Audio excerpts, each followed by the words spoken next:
සුබ දවසක් කියලා පිළිගන්නවා SLPCL එකේ මගේ රසිකයන් අද ඕගොල්ලන්ට මම කියලා දෙන්නේ කොහොමද ලෝ බජට් බිල්ඩ් එකක් හදන්නේ. දැන් මම කලින් හැදුවා බිල්ඩ් එකක් රුපියල් 25000ක් වගේ මුදලකට. එතකොට සාමාන්‍යයෙන් ඒකේ තියෙනවා සීමා සහිත දේවල්. ඒ කියන්නේ වර්තමානයේ ඕනම ගේම් එකක් ප්ලේ කර ගැනීම හැකියාවක් නැහැ. නමුත් අද මම කියලා දෙනවා ඔයගොල්ලන්ට කොහොමද බිල්ඩ් එකක් හදන්නේ. සාමාන්‍ය 2018 17 කාල සීමා 18 වෙනකල් වගේ ආපු ඕනම ගේම් එකක් අඩුම ගානේ ලෝ මීඩියම් සෙටින්ග්ස් හරි ප්ලේ කරගන්න පුළුවන් මට්ටමේ PC එකක් මම ඔයගොල්ලන්ට හදන්න දෙයද කියලා දෙනවා. ඊට කලින් පොඩි වැදගත් දේවල් ටිකක් තියෙනවා ඔයගොල්ලන්ට ඔයගොල්ලෝ කතා කරන්න. පොඩි වැදගත් දේවල් ටිකක් තියෙනවා. එකක් තමයි ඇත්තටම කිව්වොත් මට ෂොප් එකක් නැහැ. මම වෘත්තියෙන් ගුරුවරයෙක් මම ටීචින් කරන්නේ. ගොඩක් අය වරද වටහන් ඉන්නවා මයෙන් අහනවා අයියෝ ඔයාගේ ෂොප් එකේ මේ කොහෙද තියෙන්නේ එහෙම කියලා. එතකොට ඊළඟ කාරණාව තමයි අපි channel එකක් විදියට අපිට එක එක ස්පොන්සර්ස්ලා ඉන්නවා. එතකොට එකෙන් අපිට හම්බෙච්ච මුල්ම ස්පොන්සර් තමයි MSK Computers. එතකොට මම මේගොල්ලන්ගේ විස්තර තනිකරම ඕගොල්ලන්ට දාලා තියෙනවා. එතකොට ගොඩක් අයගෙන් කම්ප්ලේන් තියෙනවා shops වලින් ෆෝන් ආන්සර් කරන්නේ නැහැ මෙහෙම කියලා. ඉතින් ඒ ගැන මට වගකීමක් දරන්න බෑ. මොකද බිස්නස් කරන අය බිසි. ඒගොල්ලන්ට විවිධ ප්‍රශ්න තියෙනවා. ඉතින් අපිට වගේම තමයි. ඉතින් මම ඒගොල්ලන්ගේ ෆෝන් ආන්සර් කරන විදිය, එතකොට ඕගොල්ලන්ට සම්බන්ධ කරගන්න විදිය ඔය සේරම පළවෙනි කමෙන්ට් එකේ පින් කරලා ඇති. ෂොප් එක ඕපන් වෙලාව, කුරියර් කරගන්නේ කොහොමද? ඔය හැමදේම එතනින් බලන්න. ඊට පස්සේ මම ඔයගොල්ලන්ට කියන්න දෙන වැදගත්ම දේ තමයි මේ ටිකේ මේ ඔන්ලයින් බිල්ඩ් කරන්නේ. ඇත්තටම කියනවා නම් ජීවිතේ අපි දන්නවා අපිට මොන දේ වුණත් ජීවිතේ වටිනවා. ඉතින් කොරෝනා හින්දා ඇත්තටම කිව්වොත් එහෙම ලොකු දුරක් ගෙවාගෙන shops වල අපිට යෑමට හැකියාවක් නැහැ. ඉතින් MSK Computers තියෙන කඩවත මම ඉන්නේ පානදුර නගරේ. ඉතින් මෙච්චර දුරක් යන්න විදියක් නැහැ බස් වල මේ අවදානමත් එක්ක. එදා ඔයගොල්ලෝ දකින්න ඇති අපි Unity Plaza එකේ කරපු මේ live video එකේ සමහර shop වලට අපිට එන්න දුන්නේ නැහැ. ඉතින් මේ ගොඩක් අය සමහරලාට විවේචනය කරනවා පොයේ මම ටක් ගාලා වීඩියෝ එකට එන්න. මේ කමෙන්ට්ස් වල දාලා තිනවා මේ මොනවද බම් මේ පෙන්වන්නේ මේ නිකන් ඉන්ටර්නෙට් එකෙන් බිල්ඩ් හදලා ඔහොම හරියනවද මෙහෙමයි. මම සාමාන්‍යයෙන් YouTube එකට එන්න උනේ මම මේ විදිහට. මේ ක්‍රමයට කවුරුත් මේ දේ කරලා තිබුණේ නැහැ ලංකාවේ. ඒ කියන්නේ ඔන්ලයින් බිල්ඩ් එකක් හදලා තිබුණේ නැහැ. ඉතින් අද මගෙන් ඇත්තටම කිව්වොත් එහෙම මම 7-5ක්වත් ආය නොකර PC 100කට එහා හදාගන්න මිනිස්සුන්ට උදව් කරලා ඇති. MSK එක හරහා වෙනත් ලංකාවේ තියෙන ඕනම ෂොප් එකක් හරහා මම ඒක දේ කරලා ඇති. ඉතින් මේ හදන බිල්ඩ් එක ලයිව් හදාගෙන කඩේකට ගිහිල්ලා හදාගෙන අද තමන්ගේ ගේමින් එක්ස්පීරියන්ස් එක රස විඳින පුද්ගලයෝ ඕන තරම් ඉන්නවා. ඉතින් ඒ වගේ මිනිස්සුන්ට මම උදව් කරලා දෙනවා. ඉතින් ඔය කට කැඩිච්ච දෙතුන් දෙනෙක්ගේ කතා වලට මම ඉගන්න නැත තමේකට ගණන් ගන්න නෑ. ඒ වගේ මිනිස්සුන්ගේ සාමාන්‍යයෙන් අපේ කමියුනිටි එකක් තියෙනවා. අපේ ඕනම කමියුනිටි එක නෙගටිව් and පොසිටිව් කියලා කට්ටියක් ඉන්නවා. ඉතින් කෙනෙක් ඉස්සරහට යනකොට තව කෙනෙක්ට උදව් කරනකොට ඉතින් තරහා ගන්න බැරි පිටසක් ඉන්නවා. ඉතින් මේ ඔක්කොගෙම මම සලකන්නේ මගේ කමියුනිටි එක විදිහට. මම හැම ඕනම කෙනෙක්ට ආදරේ. මං ජීවිතේට බැඳින්නේ නැහැ කාටවත්. ඉතින් අපි ඒවත් එක්ක මේ ගමනක් යමු. ඉතින් අද මම කියලා දෙනවා ඔයගොල්ලන්ට කොහොමද i5 බිල්ඩ් එකක් හදාගන්නේ ලෝ බජට් එකකට. MSK Computers තමයි අද අපිට මේ වීඩියෝ ස්පොන්සර් කරන්නේ. ඉතින් කොහොමද ඒගොල්ලන්ගේ shop එකේ වෙබ්සයිට් එකෙන් අපි අද බිල්ඩ් එකක් හදන්නේ කියන එක තමයි මම මේ කියන්නේ. ඉතින් මේ මුල වීඩියෝ 3-4 ඔයාලා ඩිස්ටර්බ් වෙන්නේ නැති මම ගොඩක් කතා කරේ හේතුව මොකද මේ දවස්වල මට අත්විඳින්න ලැබිච්ච දේවල් එක්ක තමයි මම මේ ඔයගොල්ලන්ට මගේ අත්දැකීම් බෙදාගත්තේ. ඉතින් අපි තවත් කතා නොකර ඉතින් ඔයා දන්නවා දැන්ටමත් මේ වෙබ්සයිට් එක හැන්ඩල් කරන විදිය.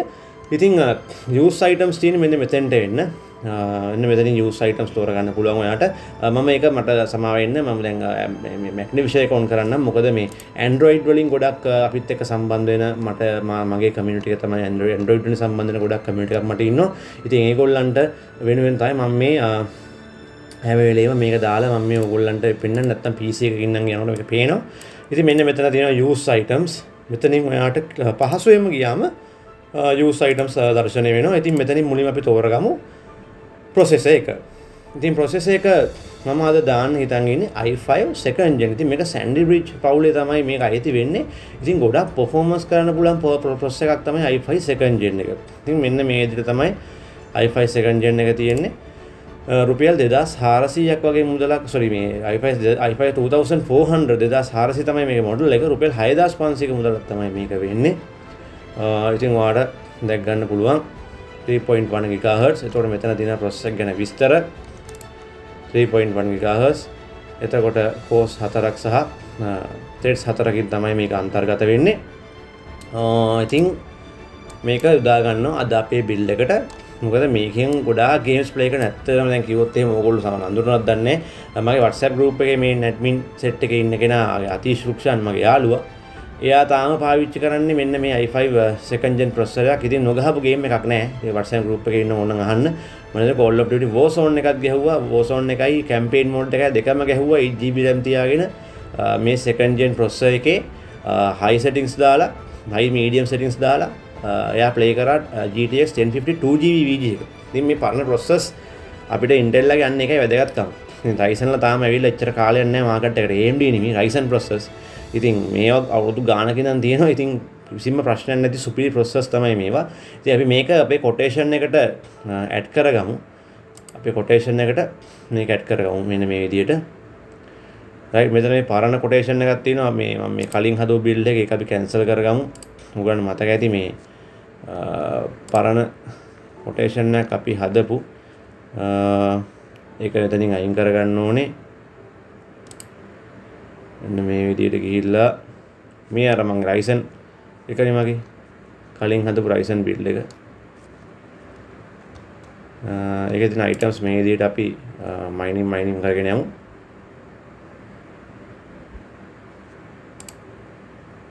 ඉතින් මේ දැන් ඊළඟට කතා කරන්න ඕනේ දැන් මේකේ කියන සාමාන්‍යයෙන් motherboard එකක් බලනකොට H61 තමයි සාමාන්‍යයෙන් හොඳ. එතකොට මේ H61 වල ගොඩක් අය මම අහලා තියෙන ප්‍රශ්නයක් තමයි මේ මොනවද ගන්න බ්‍රෑන්ඩ් කියන එක. ඉතින් ගන්න බ්‍රෑන්ඩ් වලින් ඔයගොල්ලෝ බලනවා නම් ඉතින් Gigabyte ASRock ඔය වගේ එකක් ගන්න. ඉතින් සාමාන්‍යයෙන් මේ shops වල එක එක වර්ගයේ items තියෙනවා. ඉතින් ඒක ඔයා බලලා ගන්න ඕනේ. ඔයාගේ වෙලාව අනුව තමයි ඉතින් ඒ දවසට ඒ shop එකේ ඒ දේ තිබුණොත් ඉතින් හොඳයි. ASRock නම් ගොඩාක් හොඳයි. මම ගොඩාක් recommend කරන motherboard එක. බැලුවොත් එහෙම H61 third gen second gen ඒකට B75 ගන්න පුළුවන්. සාමාන්‍යයෙන් මේක ඉතින් අර වෙලා තියෙන්නේ options වැඩි. ඒකයි. ඉතින් සාමාන්‍යයෙන් H61 එක normal motherboard එක මේකට හොඳටම ප්‍රමාණවත්. ඒ බැලුවොත්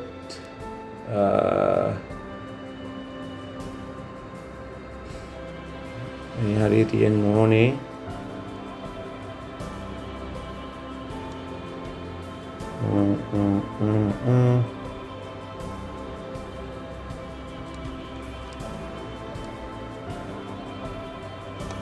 load more products. තා පල්ලෙහාට ගිහලා බලමු.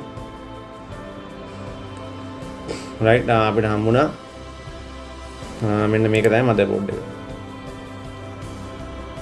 DDR3 second generation desktop motherboard H61 DDR3 second generation රුපියල් 4600ක් වගේ තමයි වෙන්නේ. ඉතින් මේකේ අපි බලුවොත් එහෙම additional informations බලුවොත් මේ ආකාරයට අපිට බලා ගන්න පුළුවන්. RAM ගැන කතා කරොත් එහෙම අපිට 1600 1333 වගේ RAM support කරනවා dual channel මේ motherboard එකට. right ඉතින් මේක add කරගමු අපේ build එකට. නොය ආකාරයට. ඒකට දැන් processor එකයි RAM එකයි processor එකයි motherboard එකයි මෙන්න මේ ආකාරයට මම හදාගෙන ඉවරයි. හරි. right. ඊළඟට අපි බලමු දැන් RAM set එක. දැන් මේකට අවශ්‍ය RAM ගන්නකොට මෙන්න මෙතනට ගිහිල්ලා දැන් මේ සාමාන්‍ය 16GB ගොඩක් වෙලාවට මේකට බජට් නැති හින්දා මම 4GB දෙකක් තමයි යොදාගෙන අනික තමයි මේ තවත් දෙයක් තමයි කියන්න ඕනේ. අපේ වීඩියෝ බලන සමහර යූසර්ස්ලා පොඩ්ඩක් කම්මැලිකමක් තියෙනවා. මම ගොඩක් වෙලා description එකේ parts ටික ඔක්කොම දානවා. ඉතින් මේ එතන ඇති ඔක්කොම ටික හැම build එකකම පොඩ්ඩක් බලන්න. වෙනම දාන්න අමාරුයි comments වල හරි අමාරුයි ඒක දාන්න. අපි බලමු DDR3 4GB RAM දෙකක් මේ attach කරන්න. මෙන්න මේ ආකාරයට. මොකද 8GB තමයි මම ගහන්න ඉන්නේ 4GB දෙකක්. තනි 8GB kit එකක් ගහනට වඩා dual channel කරලා ගහන එක හොඳයි. මෙන්න මේ විදිහට DDR3 4GB RAM 1333 MHz යටතේ ඔයාලට ගහන්න පුළුවන් RAMs දෙකක්. අපි RAM දෙකක් add කරමු quotation එකට. ඉතින් ඔයාගේ බජට් එකත් එක්ක ඔයාලට පුළුවන් ඔයා 16GB යනවාද කියලා තීරණය කරන්න. 8GB දෙකක් ගහලා 16GB යනවාද කියන එක තීරණය කරන එක ඔයාගේ සතු වගකීමක් සහ ඔයාගේ decision එකක්. right. ඉතින් අපි ඊළඟට බලමු දැන් ග්‍රැෆික් කාඩ් එක මොකද්ද අද අපි යොදාගන්නේ. ඉතින් සාමාන්‍යයෙන් ගොඩක් අය PUBG වගේ ඉමියුලේටර්ස් දාලා PC එක ගහනවා. ඉතින් ඒ වගේ ඒවට අඩුම 2GB VG එකක් ඕනේ. ඉතින් 2GB VG එකක් ඕන නිසා GTX 660 වගේ කාඩ් එකක් තමයි අපි දාන්න බලාපොරොත්තු වෙන්නේ මේකට. මේකේ ගොඩක් මේ ඩිමාන්ඩ් කාඩ් එකක් තියෙනවා සාමාන්‍යයෙන් ගිගාබයිට් එකකටත් වඩා. මෙන්න මේ කාඩ් එක. මේක MSI ලගේ GTX 1660 660 ට්වින් ෆ්‍රෝසර් කාඩ් එක. ෆෑන් දෙකක් එක්ක එන ට්වින් ෆ්‍රෝසර් කාඩ් එක තමයි මේක. මේක ගොඩක් ඩිමාන්ඩ් කාඩ් එකක් මේ DDR5 fast memory youth එක්ක එන DirectX 11 ගොඩක් හොඳ කාඩ් එකක්. සාමාන්‍යයෙන් normal graphic design වල කරගන්න පුළුවන්. දැන් ඔයගොල්ලෝ දන්නවා Vini production අච්චර ගේමක් ගහලා තියෙන්නේ Core i5 4th gen එකකින් මේ GTX 650 2GB VG එකක් දාලා. ඉතින් දැන් ඒගොල්ලන්ට මදි වුණේ දැන් ඒගොල්ලන්ගේ ප්‍රොෆෙෂනල් එක වැඩි වුණානේ 4K වගේ දේවල් වලට එන්න ඕන වුණා. ඒකයි මදි වුණේ. නැත්තම් normal 720p 1080p මේකක් සාමාන්‍යයෙන් හදාගන්න පුළුවන් හොඳ VG එකක් මේක. ඊට වඩා performance 1660 කියන්නේ. right 6060. එතකොට CUDA cores වලට පේනවා 960ක් තියෙනවා. right මේ CUDA cores තමයි ගොඩක් graphic design වලට ඕන වෙන්නේ. ඉතින් හොඳ කාඩ් එකක්. සාමාන්‍යයෙන් low mid අතර range එකක හොඳ කාඩ් එකක්. සාමාන්‍යයෙන් ඔය GT 730 ඔය වගේව ගහන්න එපා. GT 730 2GB 710 2GB මෙලෝ රහගෙන නැති කාඩ්. ඊට වඩා මේවා double triple performance GTX 660. ඉතින් මේක අපි ඇඩ් කරමු අපේ quotation එකට. එතකොට ඒක 11500ක් වගේ තමයි වෙන්නේ. එතකොට ඔයාලට පේනවා මෙන්න මේ ආකාරයට අපේ quotation එක දැන් හැදි එනවා. ඉතින් අපි මේකට power supply එකක් වඩ මේ power consumption එක ඔයගලන්ට පෙන්නන්න බැරි වුණා. මේ 100 watt 150ක් තමයි සාමාන්‍ය මේකට ඉල්ලන්නේ VG එකට විතරක්. ඒ වගේ මෙන්න connect එකක් දෙන්න ඕනේ. එතකොට සාමාන්‍ය minimum මේකේ supply එක ඒගොල්ලෝ බොහෝ වෙලාවට 450ක් ඒ වගේ තමයි මේකට ගොඩක් වෙලාවට ඉල්ලන්නේ. ඒ නිසා ඒ දේවල් ගැන සැලකිලිමත් වෙන්න කියලා මම ඉල්ලනවා. ඉතින් ඊට පස්සේ අපි use items වලින් බලමු power supply එක මේකට. ඉතින්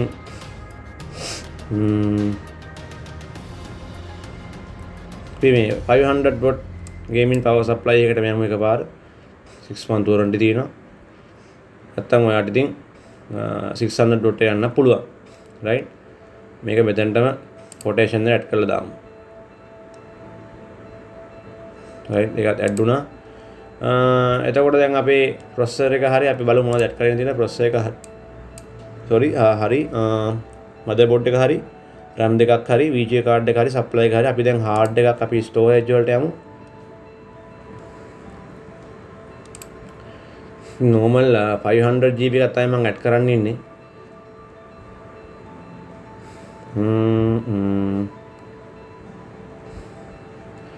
500GB normal hard එක 2700ක් වගේ වෙන්නේ. ඉතින් මේකට SSD එකක් වගේ hack කරගන්න පුළුවන් නම් ඔයාලට හොඳයි. එතන තියෙන over budget යනවා. ඉතින් Windows වලට SSD එක set කරගත්තා නම් තව හොඳ speed එකක් ගන්න පුළුවන් ඔයාලට gaming වලදීත් ගොඩක් හොඳ experience එකක් ගන්න පුළුවන්. ඒකටත් games install කරොත් එහෙම පොඩි ඉඩක් අරගෙන. ඊට පස්සේ casing එකක් අපි බැලුවොත් එහෙම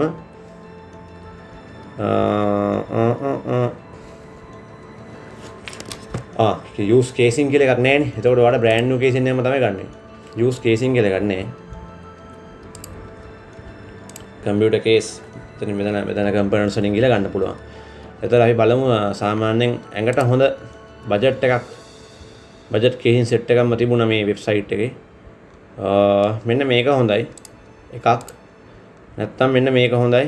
මෙන්න මේක තමයි මම ගොඩක් builds වලට දාන්නේ සාමාන්‍යයෙන්. low budget build හදනකොට මම ගොඩක් දාන්නේ F22 බලමු තව casing සාමාන්‍යයෙන් පිලෝඩ් ගිහිල්ලා අපිට දරා ගන්න පුළුවන් ප්‍රමාණය අපි රුපියල් 2000 එකක් තමයි හොයන්නේ. ඒතර අපිට හම්බුණා දෙකක්ම මේ වුණා ටිකක් දරා ගන්න බැරි මට්ටමට එනවා ටික ටික 33යි.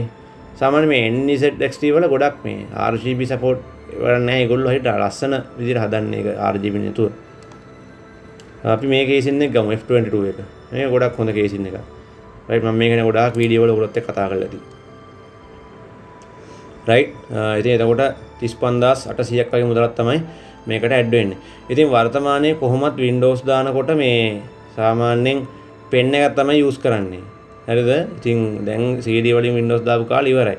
නමුත් මම ඉතින් මේ තෝරපු කේසින් එකේ CD පෝටබල් නැත්නම් ඔප්ටිකල් ඩ්‍රයිව් එකක් ගහන්න ඉඩ තියෙන නිසා මම රයිටර් එකකුත් මේගොල්ලෝ ඕගොල්ලන්ට තෝරලා දෙන්නම්. නැත්නම් ඔයාලට රයිටර් එකක් ගන්න අවශ්‍යතාවයක් නැහැ. ඔය කැලේ දෙකත් එක්ක කොහොම තියාගෙන ඕක තියාගන්න.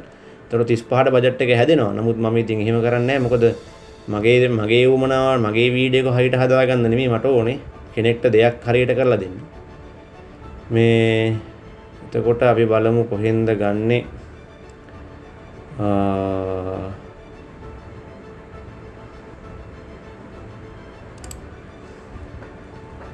රයිටර් එකක් ඔප්ටිකල් ඩ්‍රයිව්ස් මෙන්න මෙතන තියෙනවා. ඒක නම් බ්‍රෑන්ඩ් නිව්. මෙතනින් ගමු ඔප්ටිකල් ඩ්‍රයිවර්ස් රුපියල් 950ට අපි ඇඩ් කරගමු යූස්ඩ් එක. රයිට්. එතකොට කම්ප්ලීට් බිල්ඩ් එක. එතකොට අපි රුපියල් 36000ක් වගේ ප්‍රයිස් රේන්ජ් එකකට හැදලා තිනවා PC එකක්. ඉතින් මේකේ මම වගකීමෙන් කියනවා Odyssey වගේ ගේම්ස් ප්ලේ කරන්න පුළුවන්. එතකොට Assassin's Creed Odyssey එක ගහන්න පුළුවන් මේකේ. රයිට්. මම එහෙම ගහන වීඩියෝ එකක් ඇති. මම ලයිව් හදපු වීඩියෝ එකක් ඇති. මම MS එකට ගිහිල්ලා හදපු වීඩියෝ එකක් ඇති. මම මේකේ ලින්ක් එක ඕගොල්ලන්ට දාන්නම්. මේ වීඩියෝ එක පටන් ගද්දිමයි. ඒකට බලන්න පුළුවන් මේකේ sorry performance එක Far Cry 5 ගහන්න පුළුවන්. ඒ වගේ ගේම්ස් ගොඩාක් ගහන්න පුළුවන්. right.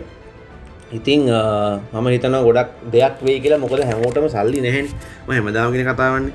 ඉතින් මේ වගේ මේ 36000ක් කියන්නේ සමහර වෙලාවට කෙනෙක් කේසින් එකකට වියදම් කරන ගාන. right. කෙනෙක් කේසින් එකකට වියදම් කරන ගාන.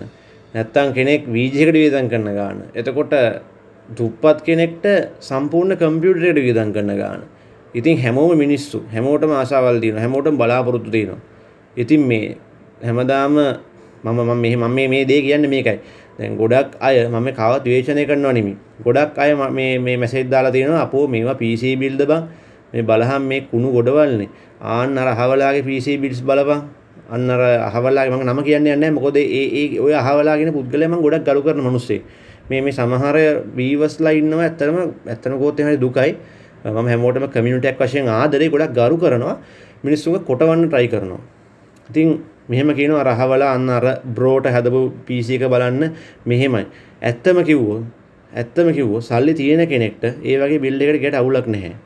මොකද රුපියල් ලක්ෂයේ දෙක බ්‍රෑන්ඩ් නිව් හදනකොට PC එකක් රුපියල් ලක්ෂයක් අනිවාර්යෙන් ලං වෙනවනේ. ඉතින් ලක්ෂයක් කියන්නේ බුදුම්මෝ මේ සමහර කොල්ලෝ ඉන්නවා ගෙවල් හදන්න තියෙනවා උන්ට ජොබ් කරන ගම. එතකොට කොච්චර බලාපොරොත්තු වෙනවද ඒ වගේ එකට ලක්ෂයක් වියදම් කරන්න පුළුවන්ද? ඉතින් අන්න ඒ නිසා මම කියන්නේ මම හැම වෙලෙම ඕනම සමාජ පන්තියක කෙනෙක්ට හරියන විදිහට PC බිල්ඩ් කරනවා. ඉතින් මම මේ කරන බිල්ස් බලාගෙන PC හදපු අය ඉන්නවා. පුළුවන් නම් කමෙන්ට් එකක් දාගන්න ඒ හදපු අය. මම සමහරලාට කමියුනිටි එකේ දානවා. මට ගොඩාක් ෆොටෝ එවනවා. මට දාගන්න වෙලාවක් නැහැ. ඉතින් ඕන වෙලාවක මගේ WhatsApp එකට මැසේජ් එකක් දාන්න මම බලනවා. නැත්තම් වොයිස් එකක් දාන්න බලනවා. අර සමහරවිට මම Zoom class වල ඉන්නකොට කෝල් ගන්නකොට මම කට් කරනවා. right. ඉතින් හැමෝටම බුදු සරණයි. ජය වේවා. මේ ටිකේ පරිස්සමෙන් ඉන්න. මේ වගේ බිල්ඩ් එකක් බලාගෙන ආතල් එකේ ගේම් එකක් ගහගෙන ඉන්න. ඉතින් මම දාන්නම් MSK shop එක ගැන තොරතුරුත් අර පින් කරලා post එක. ඉතින් සුබ දවසක් වේවා. හැමෝටම ආදරේ. බුදු සරණයි.